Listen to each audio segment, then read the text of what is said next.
gaur, fruta postrerako. Ze ongi, gainera, frutarekin, entxaladarekin bezala, kolorez betetzen zaigu sukaldea. Eta oso osasuntsua da, Tiritatxo mediku lagunak dioenez, fruta asko jan da, zailago da, gaixotea.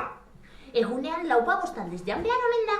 Bai, banik batez ere, marrubia jango ditut.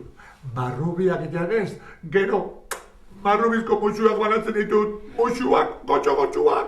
Marrubiak jogurtarekin, marrubiak laranja zukuarekin, marrubi marmelada, marrubiak... Ez jarraitu, gozatzen hasia naiz eta...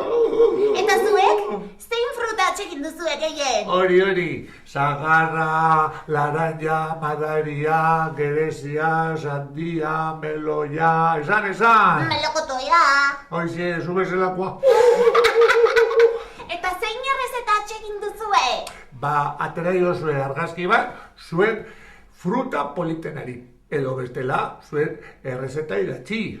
Edo prestatu zeo frutarekin eta bidalde guzue. irrienlagunak.comera. Aizu, Piritz, eta gu prestatuko bagenu Maria Antonia bat, fruta txiki da. Maria Antonia! Macedonia! Esaten zaio zapatami! Beno, aioa zen aio, gu guantxe hasiko gara gure Maria Antoniarekin. Arratx! Aio. Ekin ba!